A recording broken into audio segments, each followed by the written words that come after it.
अगला सवाल और बहुत बहुत बहुत ही ज़्यादा इंपॉर्टेंट और बहुत ही ज़्यादा खूबसूरत सा सवाल है कि इफ़ ए बराबर है A plus B plus C whole divide by 2 and Q minus A ratio Q minus B ratio Q minus C is equal to 10:11:12 then find out A ratio B ratio सी।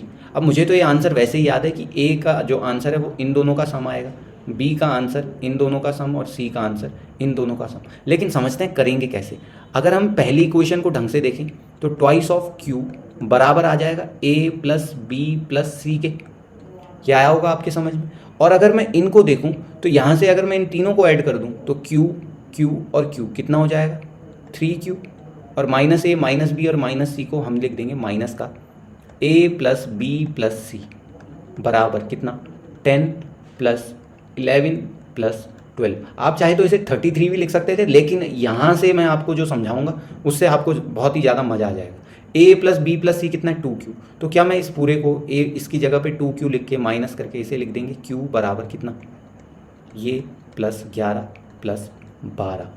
और अगर मैं सिर्फ इस वाले portion पे अभी focus करता हूँ तो दिस इज इक्वल टू कितना 10।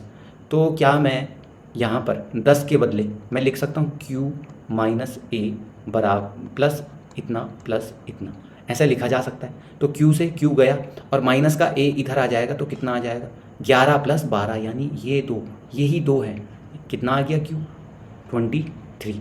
अगली बार अगर मैं ऐसे ही कर दूँ Q बराबर कितना है 10 प्लस 11 प्लस 12 और मैं 11 के बदले क्या लिख दूँ Q माइनस बी। 11 के बदले क्या लिख दिया Q माइनस बी लिख दिया। तो Q से Q गया और माइनस का B इधर आ गया तो ये तो B की वैल्यू 10 प्लस 12 इन दोनों का सम। ये है B ये है A। ठीक है, तो वैसे ही C क्या आ जाएगा 10 और 11 का सम, ये क्या आ जाएगा C आ जाएगा। तो यहाँ से A ratio B ratio C कितना आ गया। Q की वैल्यू कितनी है 11 और 12 23 रेशियो B की वैल्यू कितनी है ऐसी 10 और 12 22 रेशियो C की वैल्यू कितनी है 10 और 11 21।